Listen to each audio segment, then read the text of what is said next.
Hello दोस्तों, स्वागत करते हैं स्टडी बाय पाल में। आज हम आपको पढ़ाने वाले हैं कक्षा 10 की साइंस यानी विज्ञान।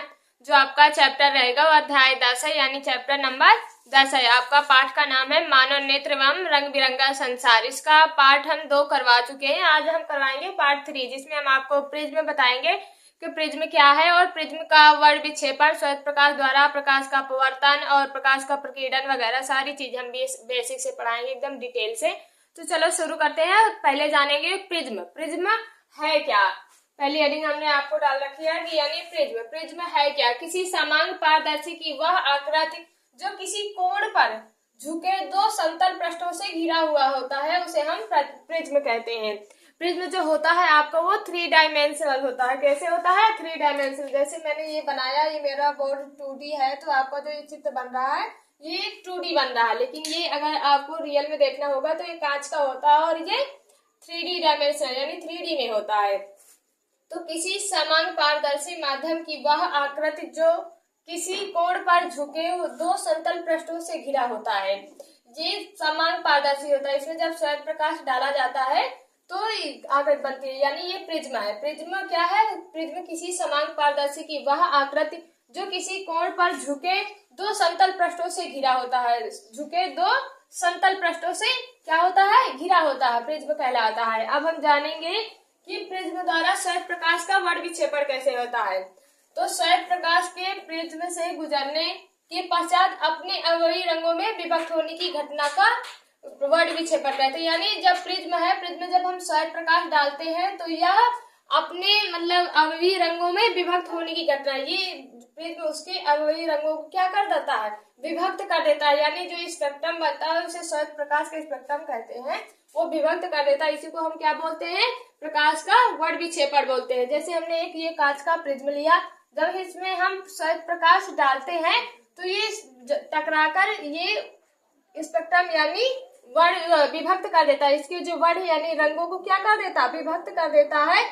तो यही क्या कहलाता है? श्वेत प्रकाश का स्पेक्ट्रम, यानी इसी को हम वर्ड विक्षेपण बोलते हैं। इसमें 7 कलर होते हैं। कितने कलर होते हैं? 7 कलर होते हैं। इसकी याद करने की एकदम सिंपल ट्रिक है, जिसे हम बोलते हैं विबगोर। क्या बोलते हैं? विबगोर। यानी शुरू में जो आपका लाल यानी नारंगी, फिर पीला, फिर हरा, फिर नीला, फिर जामुनी और फिर बैगनी। इसे हम नीचे से ऊपर विबगोर से अगर ये ट्रिक से पढ़ेंगे तो हमारे जो सीरियल होता है कलर का सीरियल क्रम, वो हमें याद हो जाता है। Red, orange, yellow, green, blue, Indigo और वायलेट। ये आपको जब श्वेत प्रकाश डाला जाता है प्रिज्म में तो ये विक्षेपण करता है 7 रंगों में। कितने रंगों में? 7 रंगों में विक्षेपण करता है। इसे ही हम वर्ड विक्षेपण का अगर आप एक उदाहरण देखेंगे तो जैसे इंद्रधनुष का बनना। इंद्रधनुष का बनना जैसे जब बारिश होती है तब इंद्रधनुष बनता है, और ये हमेशा सूर्य के विपरीत दिशा में बनता है। तो हम अब जानेंगे प्रकाश के वर्ड विक्षेपण में इंद्रधनुष कैसे बनता है, यानी रेनबो कैसे बनता है। तो यह वायुमंडल में उपस्थित जल की बूंदों द्वारा सूर्य के प्रकाश के प्रक्षेपण के कारण बनता है। कैसे बनता है? जब वायुमंडल में बारिश होती है तो वायुमंडल में जल की बूंदें होती हैं सूक्ष्म रूप में, और उसके सूर्य के प्रकाश जब पड़ता है उन बूंदों पे तो प्रक्षेपण के कारण इंद्रधनुष सदैव सूर्य की विपरीत दिशा में बनता है। तभी इंद्रधनुष बनता है। जब बारिश होती है तो बारिश की बूंदें वायुमंडल में होती है और जब उनमें प्रकाश पड़ता है तो प्रक्षेपण के कारण इंद्रधनुष बनता है। यानी वर्ड जो होते हैं वो विभक्त हो जाते हैं। वर्ड यानी कलर 7 रंगों में विभक्त हो जाते हैं, उसी को हम बोलते हैं इंद्रधनुष। इंद्रधनुष इतना याद रखना, इंद्रधनुष हमेशा सूर्य की विपरीत दिशा में बनता है। अब हम पढ़ेंगे वायुमंडलीय अपवर्तन, यानी वायुमंडलीय अपवर्तन क्या है। अब हम पढ़ेंगे वायुमंडलीय अपवर्तन, यानी वायुमंडलीय अपवर्तन क्या है। जब प्रकाश की किरणें भिन्न भिन्न प्रकाशिक घनत्वों वाले वायुमंडल से होकर गुजरती है तो प्रकाश का क्या होता है? अपवर्तन होता है। यह घटना क्या कहलाती है?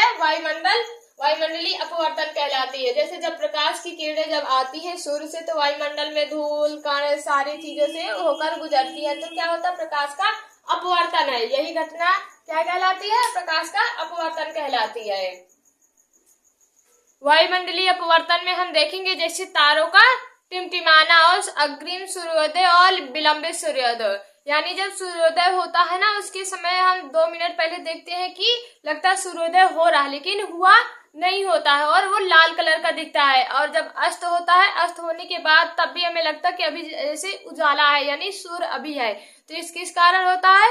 ये वायुमंडलीय अपवर्तन की घटना के कारण होता है। आपको याद रखना होगा कि वायुमंडलीय अपवर्तन की घटना के मतलब दो जैसे है, जैसे वो तारों का टिमटिमाना, ग्रहों का न टिमटिमाना, और साथ ही अग्रिम सूर्योदय और विलंबित सूर्योदय, ये आपका हो गया। अब हम करवाएंगे प्रकाश का प्रकीर्णन, यानी क्या करवाएंगे? प्रकाश का प्रकीर्णन। डिटेल से समझेंगे कि यानी प्रकाश का प्रकीर्णन है क्या।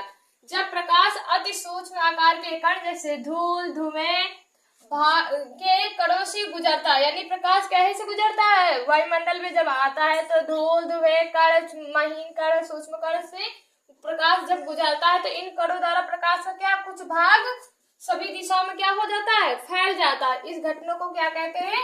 प्रकाश का प्रकीर्णन कहते हैं। एकदम सिंपल से जानेंगे। जब प्रकाश आता है मतलब सूर्य से प्रकाश वायुमंडल में आता है, तो जब प्रकाश आता है तो वह पहले वायुमंडल के सूक्ष्म धूल कण इनसे गुजरता है। तो इन कणों के द्वारा प्रकाश का जो आंशिक भाग होता है वो क्या होता है? चारों भागों में फैल जाता है। इस घटना को हम क्या कहते हैं? प्रकाश का प्रकीर्णन कहते हैं। यानी जब प्रकाश आता है, धूल, धुएं, छोटे वाले कण होते हैं, उनसे प्रकाश का कुछ भाग सभी दिशाओं में फैल जाता है। इस घटना को हम क्या कहते हैं?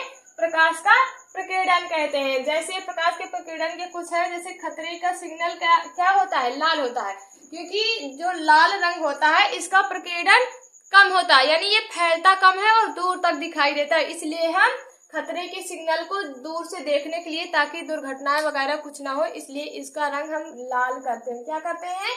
लाल होता है। ये इस कारण लाल होता है क्योंकि इसका प्रकीर्णन कम होता है और ये दूर तक दिखाई देता है। इसलिए हम खतरे का जो सिग्नल होता है उसका कलर हम कौन सा करते हैं? लाल करते हैं। आपको याद रखना कि जो खतरे का सिग्नल ये लाल ही क्यों होता है? ये इस कारण होता है क्योंकि ये प्रकाश के प्रकीर्णन के कारण होता है। इसका जो प्रकीर्णन होता है वो कम होता है, ये चारों दिशाओं में नहीं फैलता, ये दूर तक दिखाई देता है, दूर से दिखाई देता है। इसलिए हम इसको खतरे का जो सिग्नल होता है इसको हम लाल रंग का रखते हैं, यानी लाल होता है। अब हम देखेंगे जैसे स्वच्छ आकाश का नीला क्यों होता है? स्वच्छ आकाश का नीला ये इसलिए होता है क्योंकि ये प्रकाश का प्रकीर्णन करने के मतलब प्रकाश के प्रकीर्णन की वजह से जो दिन में होता है वो स्वच्छ आकाश कैसा दिखाई देता है? नीला दिखाई देता है। अब हम देखेंगे रेलगाड़ी को रोकने वाली झंडी जो लाल झंडी होती है वो इसी कारण होती है, प्रकाश के प्रकीर्णन के कारण, ताकि जब रेल आए अगर लाल झंडी दिखाए तो लाल कलर का प्रकीर्णन कम होता है। इस वजह से जो रेलगाड़ी है उसे दूर से ही दिखाई दे कि नहीं लाल झंडी दिख रही है, ये लाल कपड़ा, ये मतलब मुझे यही खतरा है। तो वो पहले से पहले जो ड्राइवर होते हैं, चालक होते हैं, वो रोक देते हैं। उन्हें पता चल जाता है। किस कारण पता चलता है? लाल रंग का कारण। लाल का मतलब होता है इसका प्रकीर्णन कम होता है, इसका फैलाव कम होता है। इसलिए हम जो रेलगाड़ी को रोकने के लिए झंडी यूज करते हैं वो किस कलर की होती है? लाल रंग की होती है। आप ध्यान से देखते होंगे जब क्रिकेट खेलते हैं क्रिकेटर वगैरह, जो उनकी गेंद होती है वो लाल रंग की होती है। इसलिए लाल रंग की होती है जब वो कैच करे तो उन्हें दिखाई दे और गेंद कहाँ तक जा रही वो सारी चीजें दिखाई दे। वो किस कलर की होती है? लाल रंग की होती है। और एक चीज और आप देखते होंगे कि अस्पताल की गाड़ी जो होती है, जो वाहन होता है हॉस्पिटल का, उसमें एक क्रॉस का चिन्ह बना होता है, इस तरह का चिन्ह बना होता है, इसे क्रॉस का चिन्ह, यानी ये प्लस टाइप में चिन्ह बना होता है।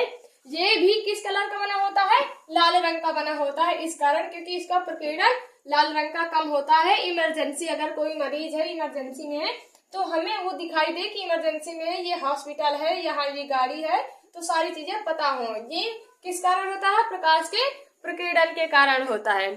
मैं आशा करती हूँ कि आपको ये अच्छे से समझ में आया है। अगर आपको कोई भी डाउट हो तो आप कमेंट बॉक्स में कमेंट कर सकते हैं। तो मिलते हैं नेक्स्ट वीडियो में, तब तक के लिए पढ़ते रहें, मुस्कुराते रहें। धन्यवाद क्लास।